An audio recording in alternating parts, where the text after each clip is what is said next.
আজকের এই ঈদ উল ফিতরের জামাত থেকে আমাদেরকে তিনটা অঙ্গীকার নিতে হবে। কয়টা অঙ্গীকার? আমি সিয়াম পালন করেছি, দীর্ঘ মাস ব্যাপী সিয়াম হয়েছে, তারাবি আদায় করেছি, সাহারি ইফতারি গ্রহণ করেছি, অনেক নেক আমল করেছি। আমার এই নেক আমল, আমার এই সিয়াম, আমার এই তারাবি আমাকে জান্নাতে নিতে পারবে কিনা, আমাকে জাহান্নাম থেকে মুক্ত করতে পারবে কিনা? যদি আমরা তিনটা প্রতিজ্ঞা নিতে পারি, আশা করা যায় আমাদের সিয়াম, আমাদের তারাবিহ, আমাদের কিয়ামুল লাইল, আমাদের সাহারি ইফতারি দান খয়রাত এগুলার মাধ্যমে জাহান্নাম থেকে মুক্তি পেয়ে জান্নাত অর্জন করতে পারবো। প্রতিজ্ঞা করতে হবে কয়টা? তিনটা অঙ্গীকার। এক নম্বর অঙ্গীকার থাকবে, মুসলমান পুরো জাতি পারস্পরিকভাবে ভালোবাসা, দয়া, সহানুভূতি প্রদর্শনে সবাই এক থাকতে হবে। সবাই কি থাকতে হবে? এক থাকতে হবে, এক হতে হবে, এক হওয়ার প্রতিজ্ঞা নিতে হবে। আমার ভালোবাসা, আমার দয়া, আমার সহানুভূতি পুরো মুসলমান জাতির জন্য, পুরো বিশ্বের জন্য আমার পক্ষ থেকে আমরা একত্রতা হওয়ার অঙ্গীকার করতে হবে। এটা হলো আমাদের ঈদ উল ফিতরের প্রতিজ্ঞা, ঈদ উল ফিতরের আমাদের শিক্ষা এবং আকাঙ্ক্ষা। মাহে রমাদান মাসব্যাপী পালনের আমাদের একটা শিক্ষা, আমাদের এক হতে হবে। বুখারী শরীফের 6011 নম্বর হাদিসের বর্ণনা, আনিন নুমান ইবনে বাশীর রাদিয়াল্লাহু তাআলা আনহু قال قال رسول الله صلى الله عليه وسلم, নবীজির সাহাবী হযরত নুমান ইবনে বাশীর রাদিয়াল্লাহু তাআলা আনহু বর্ণনা করেন, নবীজি সাল্লাল্লাহু আলাইহি ওয়াসাল্লাম বলেন, তারাল মুমিনিনা ফি তারাহুমিহিম ওয়া তাওয়াদ্দিহিম ওয়া তাআতুফিহিম কামাসালিল জাসাদ। নবীজি বলেন, সকল মুমিনকে তোমরা ভালোবাসা, দয়া এবং সহানুভূতি প্রদর্শনে তোমরা এক দেখবা। আমার ভালোবাসা, আমার দয়া, আমার সহানুভূতি সকল মুমিনের জন্য আমাদের এক। আর মুমিন একটি দেহের মতো। নবীজি বলেছেন কামাসালিল জাসাদ, সকল মুমিনের ভালোবাসা সকল মুমিনের জন্য একটি দেহের মতো। ইরিস্তাকা উদওয়ান তাদাঈ সাইরু জাসাদি, শরীরের কোন অঙ্গ যদি ব্যথিত হয়, রোগাক্রান্ত হয়, নবীজি বলেন ওই ব্যথার কারণে পুরা শরীর কিন্তু জাগ্রত থাকে। কি বলেন? আপনার শরীরের কোথাও যদি রোগাক্রান্ত হয়, আপনার ওটা শুধু ব্যথা পায় না, পুরা শরীর রাত্রি ঘুমাতে পারে না। কি বলেন? ঠিক কিনা? নবীজি আমাদেরকে উদাহরণ দিয়েছেন একটি দেহের মতো আমরা। এখানে আমরা যতজন আছি, যদিও ভিন্ন ভিন্ন পরিবারের, ভিন্ন ভিন্ন নামের, কিন্তু আমাদের উদাহরণ নবীজি দিয়েছেন মুমিন হিসাবে আমরা এক দেহ। আমার এই ভাই যদি কষ্ট পায়, এই ভাইয়ের কষ্ট পাওয়াটা হলো নবীজির উদাহরণের সাথে মিলবে। আর এক ভাই কষ্ট পাইতেছে, আমি যদি কষ্ট না পাই তাহলে আমি মুমিন হতে পারি না। আমাদের মুসলমান পুরো দেশের ভিতরে, পুরো বিশ্বের ভিতরে যত মুমিন মুসলমান আছে, কোথাও যদি মুমিন মুসলমান কষ্ট পায়, কোথাও যদি মুমিন মুসলমান নির্যাতিত হয়, যেহেতু সকল মুমিন মুসলমান একটি দেহের মতো, আমার বিশ্বের যে কোনো কান আছে যদি কোনো মুমিন মুসলমান কষ্ট পায়, আমার এক দেহের কারণে আমারও কষ্ট অনুভব হওয়ার কথা। ঠিক কিনা? আজকে আমরা ঈদ পালন করছি, ফিলিস্তিনের গাজাবাসী দেখেন, তারা আমাদের মতো কিন্তু ঈদ পালন করতে পারেনি। আমরা গতকাল দেখেছিলাম ভাঙ্গা বাড়িঘরের আশেপাশে বিধ্বস্ত সব দালান কোটার পাশে কোন রকম কষ্টে তারা ঈদ উদযাপন করেছে। তাদের ঈদ আর আমাদের ঈদ তফাৎ আছে কি নাই?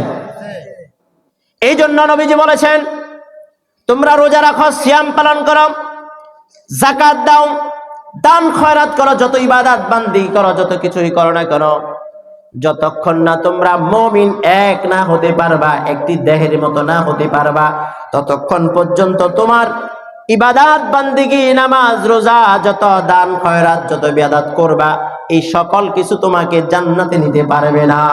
জান্নাতে যেতে হলে মুমিন এক হতে হবে। আমার গাজাতে মুসলমান কষ্ট পাবে, আমার ব্যথা লাগবে, ভারতে মুসলমানকে নির্যাতন করা হবে, আমি বসে বসে থাকবো, তা হতে পারে না। মুমিনের কালচার হতে পারে না, মুমিনের স্বভাব চরিত্র হতে হবে। বাংলাদেশের কোথাও যদি মুসলমান নির্যাতিত হয় সবাই জাগ্রত হতে হবে। ভারতে যদি কোথাও মুসলমান নির্যাতিত হয় সবাইকে একাত্মতা ঘোষণা করতে হবে। গাজায় কষ্ট পাইতেছে আমাদেরকে, যারা গাজাবাসীদের উপর নির্যাতন করতেছে, আক্রমণ করতেছে, তাদের বিরুদ্ধে সোচ্চার হতে হবে। এটা আমার ঈমানি দায়িত্ব। এজন্য বুখারী শরীফের 6011 নম্বর হাদিসে আমাদেরকে প্রতিজ্ঞাবদ্ধ হতে হবে, যেখানে মুসলমান নির্যাতিত, নিপীড়িত, অবহেলিত হবে সেখানেই, বিশ্বের যেখানে থাকি না কেন, আমি মুমিন হিসাবে আমাকে দাঁড়াতে হবে, আমাকে সোচ্চার হতে হবে, আমাকে এটার আজকে প্রতিজ্ঞাবদ্ধ হতে হবে। নতুবা আমার এই ইমান তরুতাজা হবে না, আমার এই আমল দামে আসবে না, কাজে আসবে না।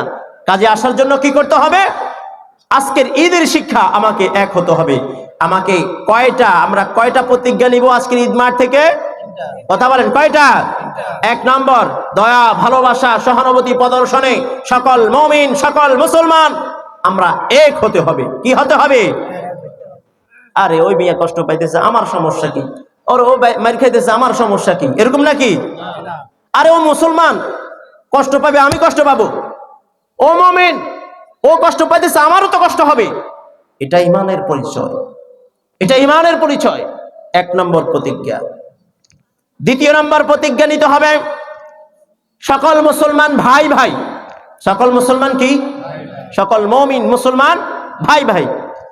আমার কথা নয়, সূরা হুজরাতে আল্লাহ সুবহানাহু ওয়া তাআলা বলেন, সূরা হুজরাতের 10 নম্বর আয়াতে আল্লাহ রাব্বুল আলামিন বলেন, ইন্নামাল মুমিনুনা ইখওয়া, সকল মুমিন ভাই ভাই। কথাকার?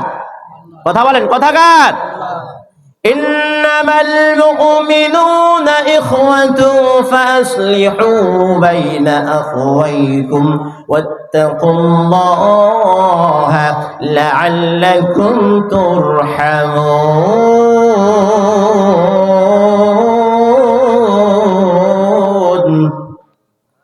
আল্লাহ পাক বলেন, ইন্নামাল মুমিনুনা ইখওয়া, সকল মুমিন হলো ভাই ভাই। ফাসলিহু বাইনা আখওয়াইকুম, তোমাদের মধ্যকার কোনো যদি ঝামেলা হয়ে থাকে তোমরা একে অপরের সাথে মিটিয়ে নাও, মীমাংসা করে নাও। আমাদের ঝামেলা হতেই পারে, এজন্য আল্লাহ বলছে ঝামেলা হলে মিটাই না। ঝামেলা হতেই পারে, ঝামেলা হলে মিটাই নিতে হবে। তৃতীয় পক্ষকে ঠাঁই দেওয়া যাবে না। আপনার পরিবারে 2 ভাই ঝামেলা হয়েছে, তৃতীয় পক্ষ না ডেকে আপনি নিজে মীমাংসা করেন। মুসলমানের ভিতরে দ্বন্দ্ব হয়েছে, মুমিন মুমিনের মাঝে দ্বন্দ্ব হয়েছে, ওই যে আমেরিকাকে ভারতকে ঠাঁই না দিয়ে তাদেরকে না ডেকে মুসলমান এটাকে মীমাংসা করতে হবে, ঠিক না? তাহলে আমরা 2 নম্বর প্রতিজ্ঞা, মুসলমানের ভাই, মুমিন মুমিনের ভাই। কথাকার? কথাকার? এটার প্রতিজ্ঞা নিতে হবে। প্রতিজ্ঞা যদি না নেন, আপনার এই যে দীর্ঘ মাসব্যাপী সিয়াম কাজে আসবে না। শুধু সিয়াম, শুধু রোজা, এগুলা দিয়ে কি জান্নাতে যাওয়া যাবে? আপনার সিয়াম আপনাকে জান্নাতে নিতে পারবে? ওগুলা করতেই হবে, এটা ফরজ বিধান, করতেই হবে। আরো অন্যান্য হক রয়েছে। 2 নম্বর কি বলতে হবে? সব মুসলমান ভাই ভাই। আমরা হাদিস একটা জানি সবাই, আল মুসলিমু আখুল, কথা বলেন, এটা মোটামুটি সবাই জানেন, আল মুসলিমু আখুল মুসলিম, মুসলমানের ভাই। এটা হাদিস শেষ নয়, এটা হাদিসের একটা অংশ। বলেন, এটা হাদিসের একটা অংশ, এটা পুরো হাদিস নয়। মুসলমানের ভাই কিভাবে হবে? কোন ভিত্তিতে মুসলমানের ভাই হবে?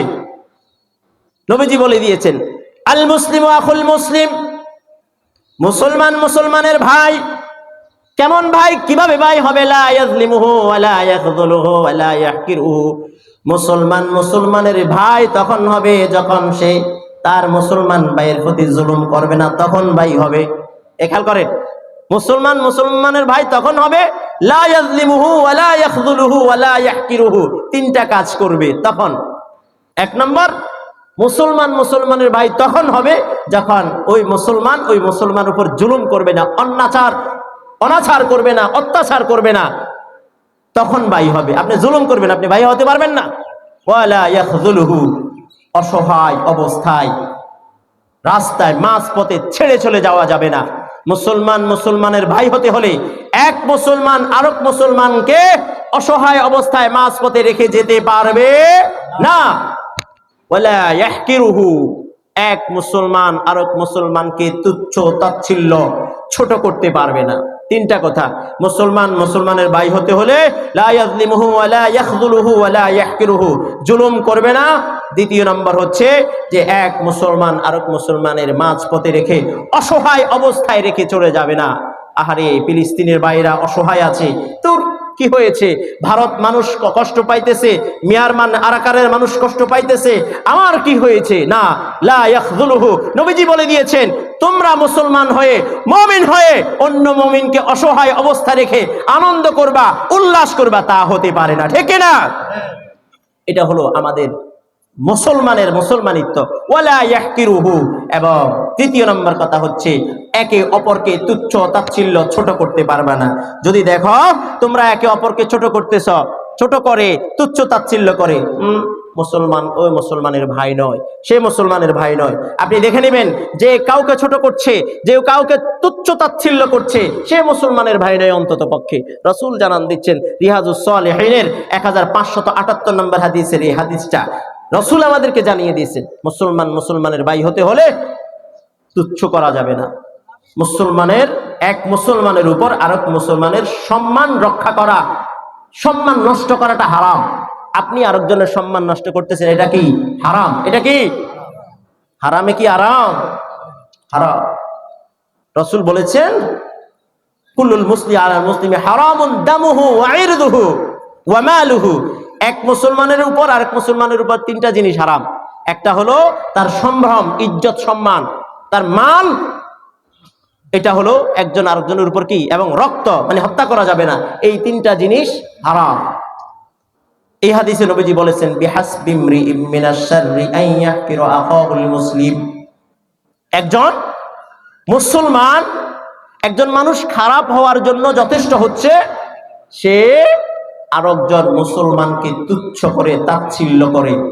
আপনি দেখবেন যে কোনো মুমিনকে, যে কোনো মুসলমানকে, যে কোনো কাউকে, কোনো মানুষকে যখন তুচ্ছ করবে, তাচ্ছিল্য করবে, ছোট করবে, হাদিসের ভাষা অনুযায়ী, নবীজির কথা অনুযায়ী, সে হলো সবচেয়ে নিকৃষ্টতম ব্যক্তি সমাজে। তাহলে আপনি ভালো হতে হলে কি করতে হবে?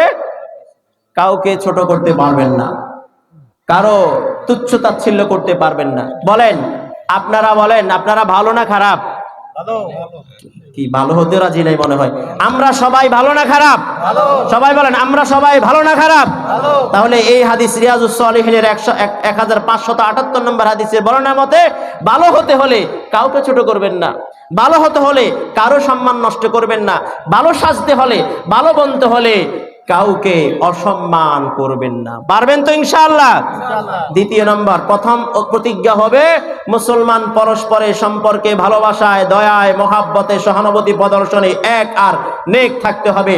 দ্বিতীয় নম্বর, আজকের ঈদ উল ফিতরের জামাত থেকে আমাদের অঙ্গীকার হবে আমরা এক মুসলমান অপর মুসলমানের ভাই, এক মুসলমান অপর মুসলমানের ভাই। কি ভিত্তিতে?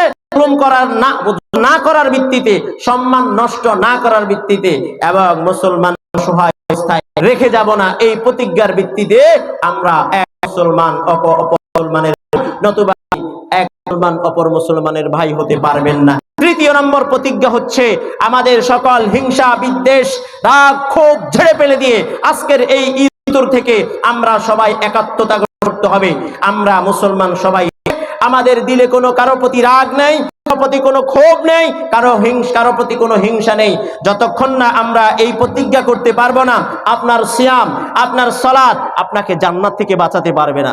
জান্নাত থেকে বাঁচতে হলে আপনার সিয়াম, সালাত, এই সকল কিছুর সাথে সাথে আপনার ভিতরকার যেই রাগ, ক্ষোভ, হিংসা, বিদ্বেষ আছে, সকল কিছুকে ঝেড়ে ফেলে দিয়ে আমি মুসলমান আর মুমিন হিসাবে এক হতে হবে। রিয়াজুস সালিহিনের 1578 নম্বর হাদিসে নবীজি সাল্লাল্লাহু আলাইহি ওয়াসাল্লামের সাহাবী হযরত আবু হুরায়রা রাদিয়াল্লাহু তাআলা আনহু বর্ণনা করেন, ইয়াকুম ওয়ায-যান্না, তোমরা সকল প্রকারের সকল প্রকারের কুধারণা থেকে, ধারণার উপর কথা বলা থেকে বেঁচে থাকো। আজকে কি আমরা ধারণার উপর কথা বলি কিনা? কথা বলেন, বুঝেন না মনে হয়। ধারণার উপর কথা বলেননি, মন্তব্য করেন। আর রাসূল বলছেন কি ইয়াকুম ওয়াযান্না, তোমরা ধারণার উপর কথা বলা, কুধারণা থেকে তোমরা বেঁচে থাকো, বিরত থাকো। কারণ ফাইন্না যান্না আকযাবুল হাদিস, কারণ ধারণার উপর কথা বলা এটা সবচেয়ে বড় মিথ্যা কথা। আর বলেন, মিথ্যা কথা কি হালাল না হারাম? আপনারা বলেন, মিথ্যা কথা হালাল না হারাম? এই হাদিসে আমাদেরকে বলা হয়েছে ওয়ালা তাহাসসু ওয়ালা তাজাসসু ওয়ালা তানাফাসু ওয়ালা তাহাসাদু ওয়ালা তাদাবারু ওয়ালা তাবাগাদু। 6টা কথা বলেছেন নবীজি। 1 নম্বর হচ্ছে তোমরা অপরের গোপন বিষয় অন্বেষণ করো না, একে অপরের পিছনে লেগে থাকো না, জাসুসি করো না, মানে সিআইডি গিরি করো না। এবং ওয়ালা তানাফাসু, অসৎ বিষয়ে প্রতিদ্বন্দ্বিতা করো না। আপনারা ভালো কাজে প্রতিদ্বন্দ্বিতা করেন, ভালো, অসৎ কাজে, অনৈসলামিক কাজে প্রতিদ্বন্দ্বিতা করতে নিষেধ করেছেন নবীজি মুহাম্মদুর রাসূলুল্লাহ সাল্লাল্লাহু আলাইহি ওয়াসাল্লাম। তারপরে বলেছেন ওয়ালা তাহাসাদু, পরস্পর হিংসা করো না। আমাদের মাঝে আজকে হিংসা, আগুন যেভাবে লাকড়িকে ঝালে পড়ে ছাই করে দেয়, তেমনি ভাবে হিংসা আমার পুরো মাসের সিয়াম, হিংসা আমার পুরো মাসের তারাবি, আমার ইবাদত, আমার দান খয়রাত সবগুলাকে ভস্ম করে দিবে, জ্বালিয়ে দিবে, পুড়িয়ে দিবে যদি হিংসা থাকে। এজন্য আমার আজকের কথা হচ্ছে, আজকের ঈদগাহ থেকে 3টা প্রতিজ্ঞা নিতে হবে। কয়টা প্রতিজ্ঞা মনে আছে? 1 নম্বর, ভালোবাসা, দয়া, সহানুভূতি প্রদর্শনের সকল মুমিন, সকল মুসলমান আমরা এক, আমরা।